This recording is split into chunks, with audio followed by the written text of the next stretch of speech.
Hello and welcome to the Intentional Clinician podcast. I'm your host, Paul Krauss, licensed professional counselor. In today's episode, this is sort of a follow-up to our last episode. I'm going to be speaking with Brittani Decess, LLPC at Health for Life Counseling, about two programs she has recently developed for relationships. And these programs are Premarital and Commitment Counseling for LGBTQIA plus folks and Relationship Maintenance for LGBTQIA plus folks. So Brittani, welcome. Hi, thanks for having me. My pleasure. So these programs are unique. We're going to get into these programs and what's going on with them and why people might want to try them out.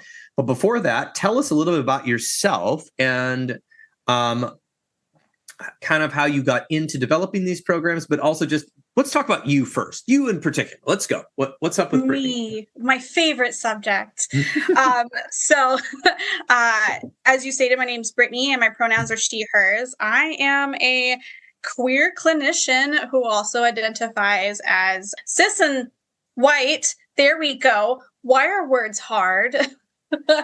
And these programs have been really on my heart for a while. And that's, I think, starts from kind of feeling not knowing what my identity was in youth and realizing that the relationships that I had around me, friends, family, teachers, they all kind of informed that. So I think that was my first questions of like, how much do relationships have an impact on people?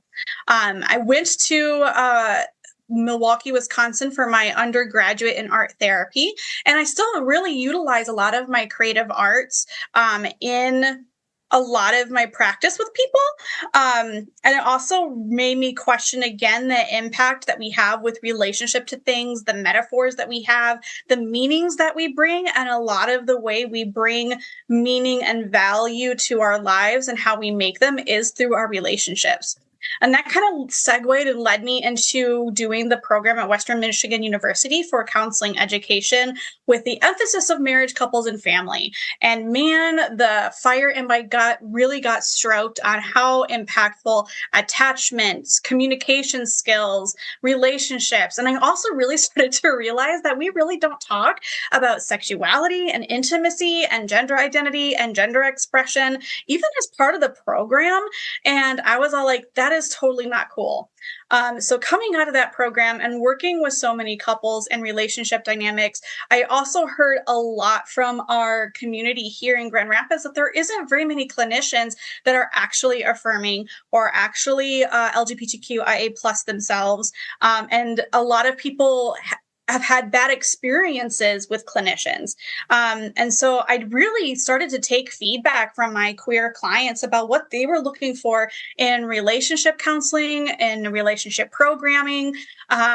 Marriage and commitment has been an ongoing, flowing conversation amongst queer folks.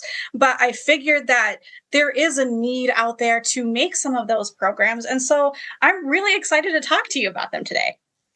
I think that's a lovely introduction. And all of Brittani's links will be in the show notes, so you can read more about her bio and her background there. She's also EMDR trained.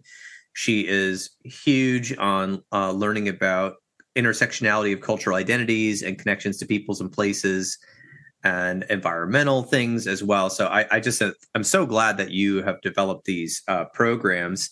So, a little teaser about these programs. What could you tell us about these programs? Because I'm sure there might be other programs out there, but I really haven't heard of many in Michigan, especially ones that are culturally specific for LGBTQI plus community. Could you explain a little bit about what you would give us a little bit of a teaser? Yeah. Some of our teasers. I am encountering a lot with our queer folks that a lot of them haven't encountered healthy representation of what a gay, bi, trans, non-heteronormative relationship looks like. And I know a lot of movies, particularly in the 90s, kind of had this vignette of like, okay, you can be gay, but you're going to be died at the end of this movie, or you're going to be lonely at the end of this movie.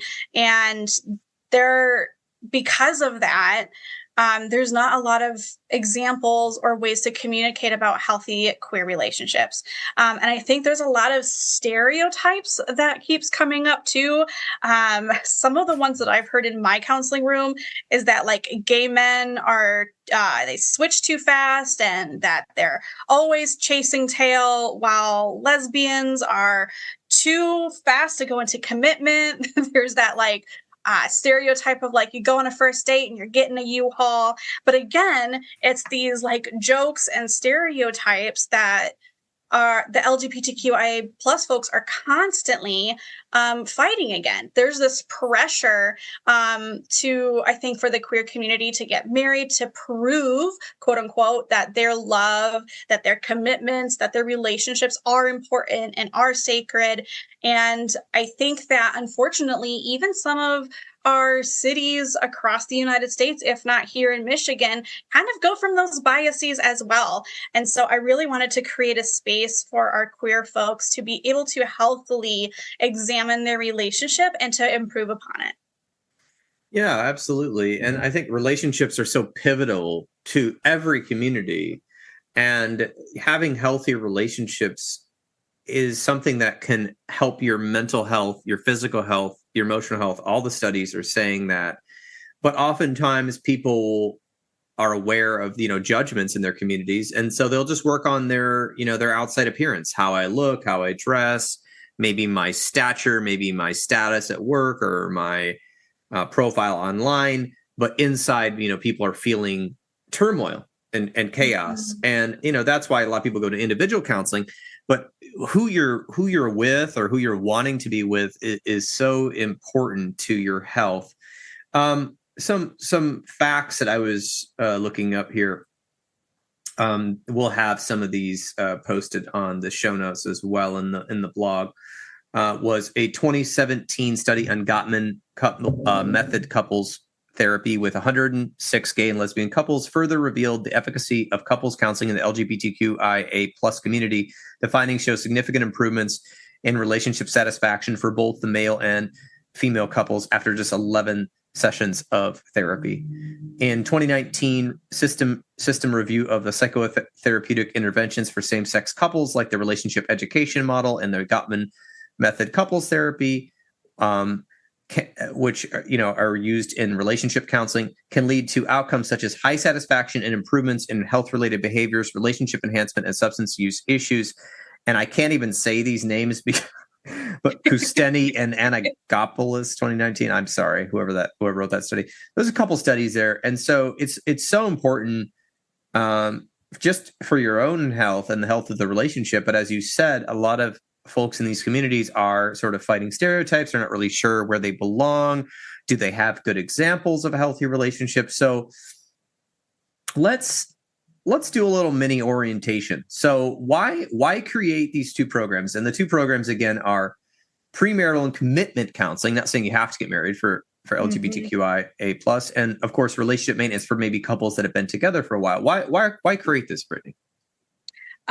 So one of the first reasons, both as, trying to find my own therapist in this community, as well as hearing from my clients, there is little to no premarital counseling programs or commitment relationship programs designed for our LGBTQIA plus population in the Grand Rapids area.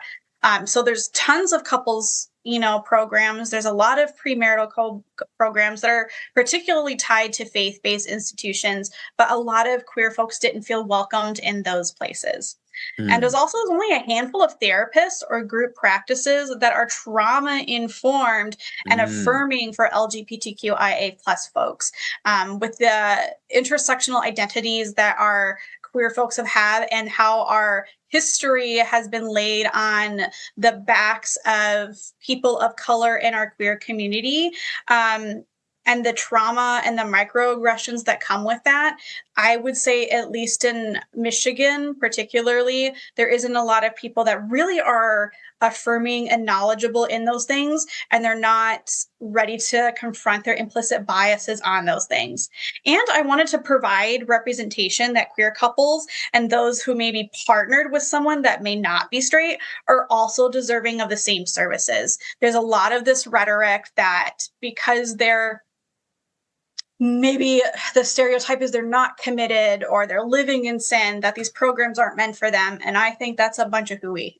So I wanted to make some programs to have some of those, that representation for us.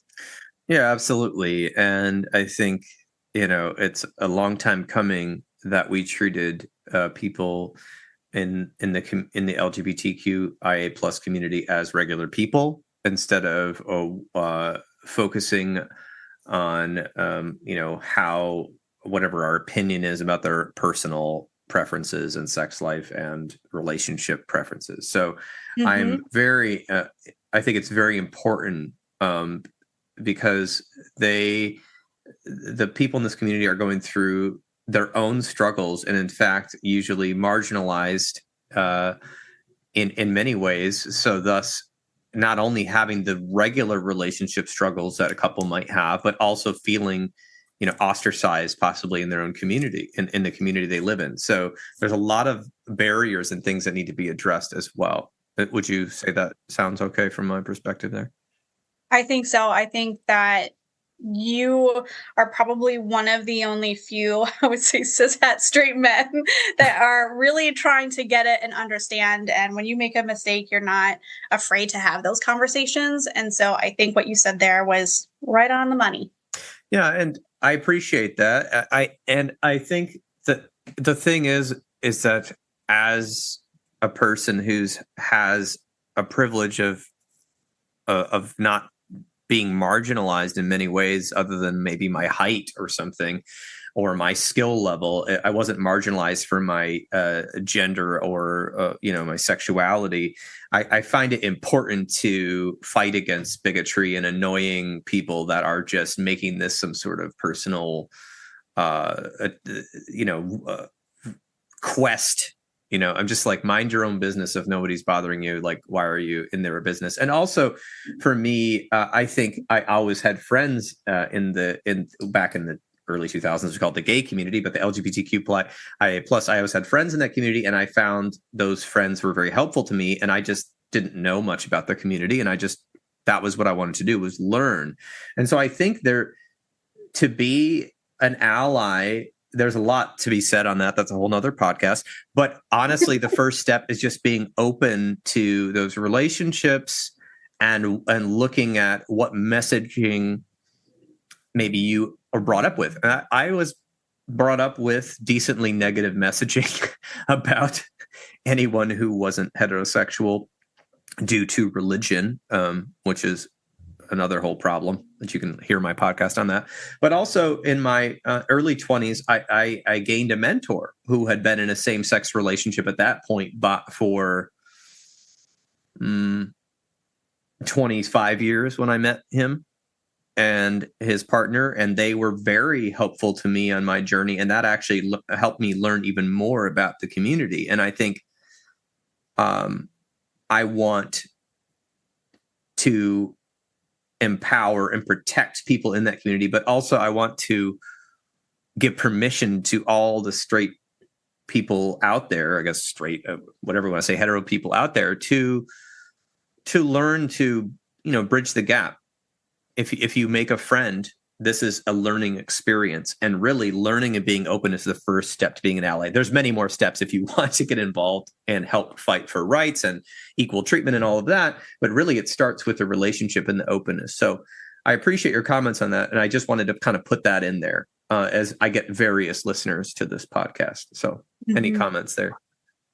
I think that relationship is always the first step in finding out who you are, what your ideologies are, what your values are. But I think part of confronting your implicit biases or your prejudice is also doing your own work. So I think, yes, having some of those conversations with your friends and the people that are around you is important, but we shouldn't make that person who is a representative of that population the only contact point for someone else's growth. Like listening to other podcasts, watching docuseries, reading books, that should also be in the mix so that the person who maybe does have a minority status doesn't have the responsibility to be the representation for that entire population. Because I can tell you, like, the way I do queer is probably very different than how someone else does queer. Definitely. Yeah. And those relationships, I think, were the gateway to me learning more about the communities and getting involved in various groups. And I read a very outdated book, but I've read some updated articles about it. And for me, really, I don't like blatant injustices that make no sense to me. So that was one of the other reasons I became an ally very early on in my when I was like 18. I was just like, what? Why are people angry about this? Okay. Doesn't make any sense to me. This is absurd. This shouldn't happen in reality. So that being said, I mean, I'm glad we touched on that for listeners out there who may be from all types of different places. But for the folks who are listening to this, who are like, hey, how do I get involved in this program? Can you explain a little bit why this is different than couples counseling or family therapy, why these relationship programs are? Yes. So in, I would say, traditional couples counseling or quote unquote regular couples counseling, it's usually a very individualized care. We're really targeting some, I guess, hardcore issues, maybe like PTSD, an affair, domestic violence,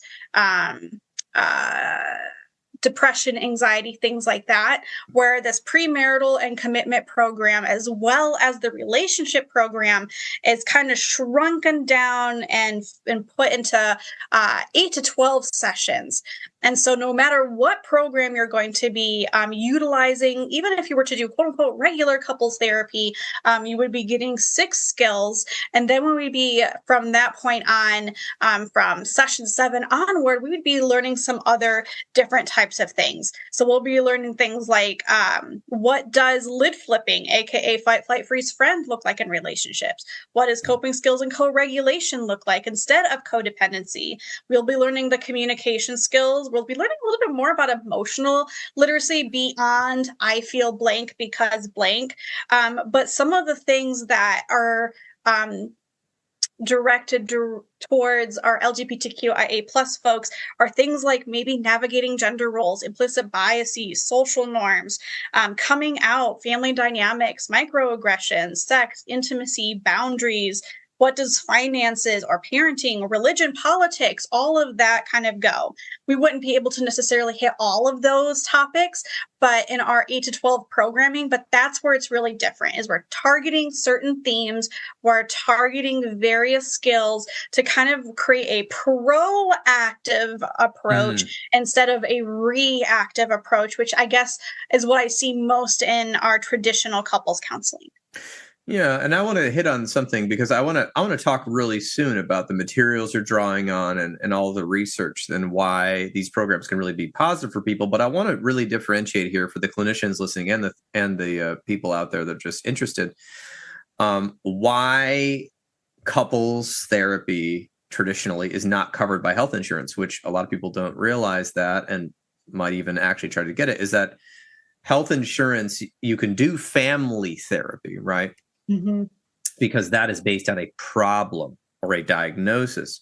But health insurance currently to this day, now that I've heard rumblings that it may change, is still based on individual coverage, meaning that even if it's a family plan, there must be an identified patient. They have to have some sort of diagnosis, a clinical need. Mm-hmm. And that person is the subject of the counseling. So you could, of course, if you were in a couple, get some type of family therapy, but it's all based on you have PTSD or anxiety or something's going on. The partner's coming in to kind of talk about it or get some ideas, but it's not really that couples counseling, dealing with trust, infidelity, intimacy, sexual compatibility, communications, conflict resolutions, personality differences, family dynamics, value systems, all of those sort of things are cultural things, upbringing issues. All of that is really more of a couples counseling thing. And and even further, this program that you're working on isn't just like a couples counseling, right? We talk about family therapy, that's what insurance covers. Couples counseling isn't covered by insurance. This program's not covered by insurance either, because you are making a curriculum, you're making a proactive approach. Instead of waiting for there to be a major problem or a breakup or some sort of huge life-changing, altering issue, you're going, hey, if you're thinking about having a commitment or a marriage, let's talk about that. Let's get you ready for that. Make sure you're all on the same page. And then also, if you're already in a relationship, every relationship needs maintenance. Okay. Like it is just, I mean, just like our bodies need maintenance, just like our house or our apartment or a car or whatever, everything breaks down over time if it doesn't have some maintenance, essentially. So can you maybe expound on that a little bit? Yeah. So I kind of used the example in our last podcast that I was on about how this program is really meant to be the oil change. You know, we want to make sure everything is running smoothly. We have nothing clogged. We have nothing broken. And a good mechanic, AKA your therapist, AKA me, should be able to direct you like, oh, this might be an area of concern. However, if you don't get your oil changed, AKA maybe not utilize couples counseling or either one of these programs that we have, that you might have to redo the whole engine because you didn't get your oil change for frickin' ever. And so we are really trying to address what I see as what a lot of couples come to me with skills lacking in. So we're hitting those right away. And I'm also navigating some of the most common themes I see, particularly with the LGBTQIA plus folks, which is some of those that I already named. If any of these are deeper than that, then this program might not be for you, since it's a finite number of sessions, 8 to 12. Yes, it's got a curriculum, you've got an agenda, but yet it's interactive. There's activities, there's practicing, there's learning, there's a workbook you give people, and you're drawing on materials from all over the counseling spectrum. Can you explain a little bit about the research and literature by Julie Tilsen and Joe Kort? What's yes. That? So Julie Tilsen is a professor and author in the University of Minnesota. She has done a lot of research on relationship dynamics, queer dynamics, relational structures, and cultural studies. She has a lot of published work specifically for youth who are queer. And then she also has written a book called Queering Your Therapy Space. And so that's one of the sources that I have used and has an impact on me as a clinician. And then Joe Kort is actually a Michigan native. And he's also done some work around as author and has a doctorate. So he's a psychotherapist who primarily focus on queer identities and experiences and sexuality and intimacy. So in the queer realm, those are probably two of my biggest influences, but I'm constantly reading and researching and listening to podcasts. So I'm always learning to make sure that I am up to snuff, as well as taking feedback from our community here and what they feel is helpful and safe and inviting. Some of the other, I guess you could say, theories that I pull from is the Gottman, Julie and John Gottmans. They've been doing research now for 40 plus years, and a lot of research came out of their Love Lab, where they watched and documented and have quantitative data on what intimacy, friendship, and what makes for good enough relationships, as well as pulling from existential theory, which is all about our belief systems and our values and how we use that to make positive, neutral, or poor behavioral decisions, as well as solution focused of like, what works well and what doesn't. And I really put the emphasis on trying to get that couple or relationship to figure out what they would feel would be appropriate solutions, because I can suggest things all day, but that's not necessarily going to work for everybody. So those are the theories and modalities that I've pulled from to have these programs, that premarital and commitment counseling, or the relationship program, a relationship maintenance program for our LGBTQIA+. Lovely. Very nice. Thank you so much for talking about that. And I think you've kind of already said this, but this program is specifically tailored for the LGBTQIA+ community, and you have worked hard to make it safe and inviting for that community. So is there anything else you want to say about that? Because I actually feel like you kind of covered this in the beginning. I didn't realize that when I was asking that question.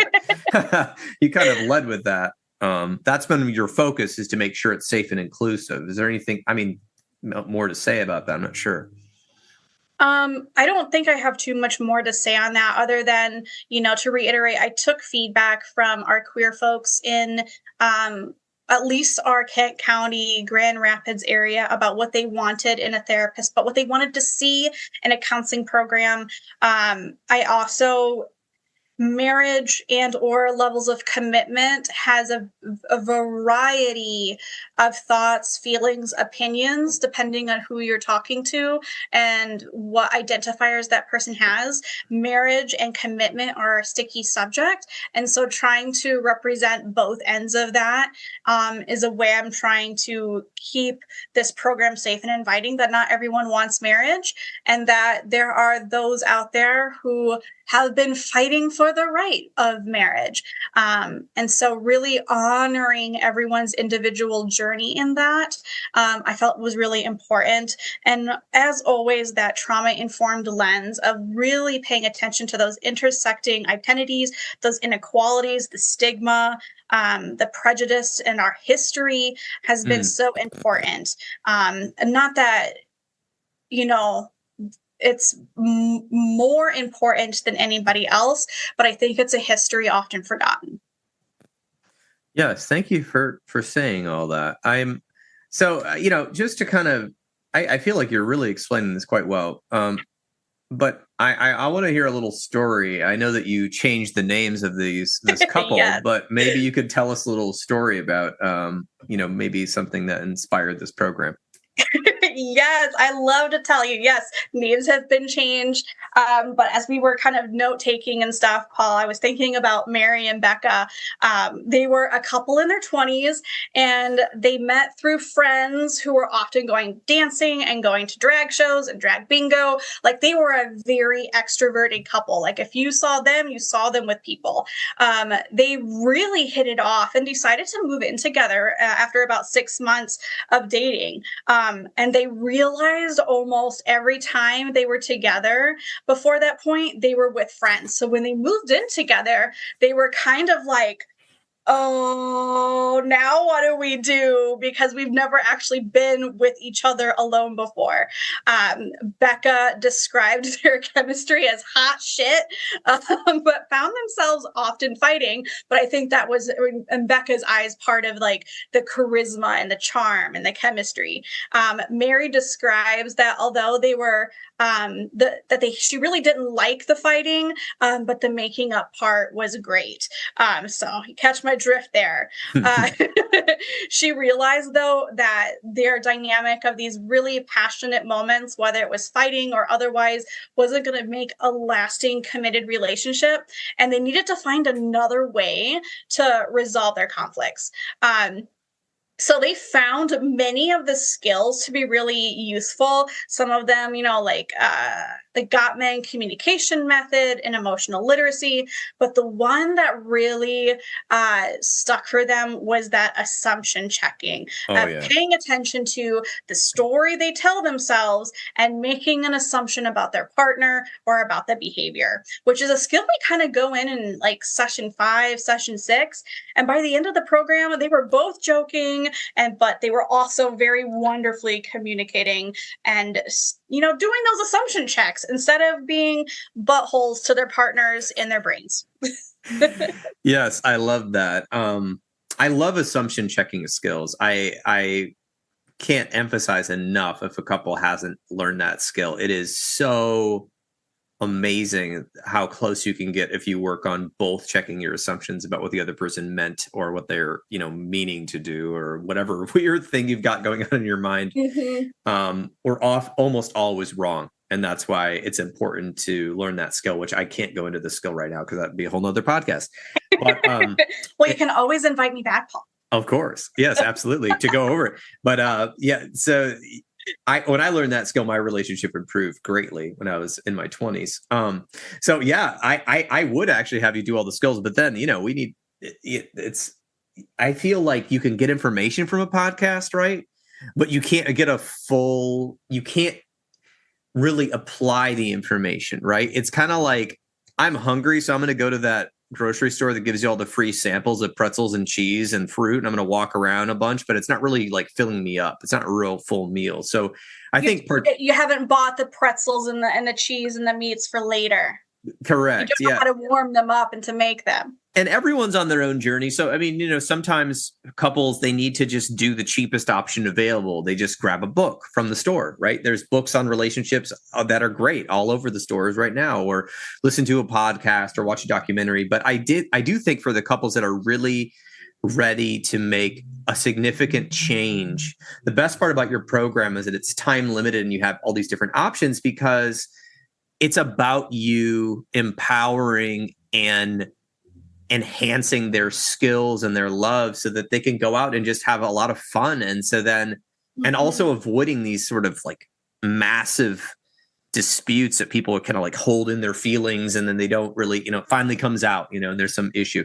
So let's talk about what you get with this program. Obviously, we know it's tailored to LGBTQIA. We have the other programs on the website. You can already look at the podcast number 1, and we're gonna have a third podcast coming out later about the other relationship programs. You can find them on our website. But can you talk about, just a little bit about what they get through this? Absolutely. So each couple or relationship structure will be getting a booklet that will kind of guide them through the initial 6 skills. So they will get a tangible, touchy physical copy as well as a PDF just in case there are couples or relationship structures that need to do online programming. So with that, they'll get that. We'll be doing lots of hands-on stuff with that booklet in mind. Depending on their level of investment, will be a range of different cost and different structures. So regardless on if you choose level 1, level 2, or level 3, you're going to get 6 basic skills. So if you're going for level 1, it's going to be 8 sessions. So what that means is it's going to be an introductory, your 6 skills, and then a closing session. For our level 2, you're going to get 10 sessions. So you're going to get an introductory, the 6 skills, and then 2 additional sessions that are directed or assessed to be an area that couple or that relationship wants a little bit more focus on. And then when we have our level 3, that's going to be 12 sessions, which again is going to be 1 introductory, 6 skill building sessions, and then 4 sessions directed on a common relational topic, plus that closing session to make sure everything's all wrapped up in a bow. Clients can opt out for more sessions on that, but that'll just be an additional cost. Yeah, absolutely. So I love how they know what they're getting and it's time limited and it's focused. And obviously people could try, a la carte or something, or go to a couple, different person or whatever for specific issues. But I think that really lays it out and you get discounts for sort of paying up front and things like that as well. Yeah, I feel like this really lays it out. And of course, how do they find out about it? They can just head to the website. We're going to be in the show notes. We'll have each program described in even more detail than we discussed on the podcast in a written format, condensed on the healthforlifegr.com website. That's www.healthforlifegr.com. And of course, you can call the office at 616-200-4433. And we have a front desk person who answers the phone 5 days a week. and a backup as well. So you should be able to get through to somebody. You can send in a contact form. Brittani's profile is on the website. We're going to put that in the show notes as well. And send us some questions if you've got questions. That's right. I forgot. So obviously you have an office, you see people in person, but I do. What about those folks who may not be in Grand Rapids or in the surrounding communities who can't come see you in person? Would you take them on through some sort of secure video telehealth? Absolutely. I do take people and see clients through telehealth. I use a HIPAA compliant platform. What I tell some couples, though, is that just might make our activities a little different or a little challenging. I might ask them to, remember to bring crayons and paper next time, because usually I can just pull those out and utilize them in my office. So I absolutely do see couples and people online as long as their permanent residence is the state of Michigan, because that is where I'm licensed only. Wonderful. All right, Brittani, I really appreciate your time, and thank you so much for putting these programs together. Yes, thank you for having me. I had a blast talking about them. Me as well. Take care now. We got married in a fever, hotter than a pepper sprout. We've been talking about Jackson ever since the fire went out. I'm going to Jackson. I'm gonna mess around. Yeah, I'm going to Jackson. Look out, Jackson Town. Well, go on down to Jackson. Go ahead and wreck your health. Go play your hand, you big talking man, and make a big fool of yourself. Yeah, so what if I do? Yeah, go to Jackson. Go comb your hair. Oh, honey, I'm gonna snowball Jackson. And there you have it. This has been another episode of the Intentional Clinician podcast. If you're enjoying the show, please share it with people you know. I would surely appreciate it. Or take just a minute to give us a rating on iTunes. As most of you know, I am passionate about preventing future violence in the United States. My colleagues and I have started a nonprofit called the National Violence Prevention Hotline, a 501c3 organization. We are endeavoring to gain funding and collaborators so that we can start a 24/7 hotline and chat line to reach potential perpetrators before they act violently. It is a bold effort to save lives and curb violence by working to connect with potential offenders while they are in the planning stages of violence, help to de-escalate them, and provide resources so that they can get appropriate professional help. The National Violence Prevention Hotline is looking to open up a conversation about violence in society, the causes, and the solutions. You can learn more by visiting our website, www.violencepreventionhotline.org. Join us online by signing our petition on the website, sharing the website with your network of people, donating to the cause if you like, and you can now even write your congressperson from our website with a simple form. I've said it before and I'll say it again. If you are a therapist looking for ethical and excellent medical billing services, check out therapistbillingservicesllc.com. That's www.therapistbillingservicesllc.com. Billing services created by therapists for therapists. If you're looking for an EMDR International Association consultant, I am a consultant and I can provide you the 20 hours you need to become EMDRIA certified. I have groups online and in person, and I do individual consultation. Just send me a message at the website and I'll get back to you. If you want to get trained in EMDR therapy, check out the great training opportunities with EMDR Training Solutions. I've worked with them before and they are phenomenal, so register today. If you are in need of counseling, do not hesitate to make an appointment at a local counseling center in your area. You can also make an appointment with the excellent clinicians in the Grand Rapids, Michigan area at Health for Life Counseling and the Trauma Informed Counseling Center of Grand Rapids by visiting www.healthforlifegr.com. The recording you just listened to consists of the personal opinions of Paul Krauss and his guest, and while these are based on the literature they have read and the experience in their fields, this should not be viewed as a definitive opinion on any subject. Listening to this podcast is not a substitute for treatment. If you're in a crisis, please dial 911 or the National Suicide Prevention Lifeline at 988. You can also text 741-741 and a live trained crisis counselor will respond. Did you know you could support your local bookstore by shopping at www.bookshop.org? You can order from the comfort of your own home online while supporting local brick and mortar businesses near you. If you are a therapist and you are not a member of your national or local therapy organizations such as the American Counseling Association or the American Mental Health Counselors Association, please get involved. At least pay the dues. It will help the lobbyists in our field keep us from becoming gig workers.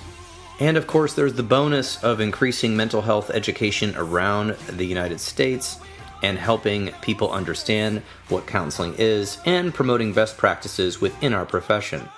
Until next time, I wish you all a safe and peaceful week.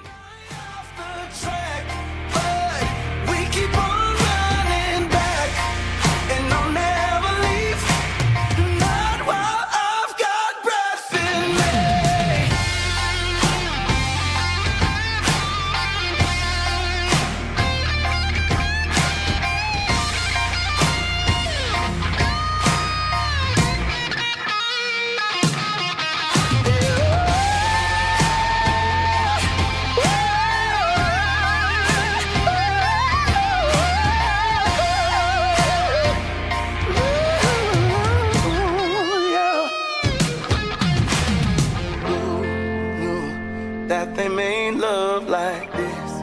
You know we don't make no sense, but I'll never leave, not while I've got breath in me.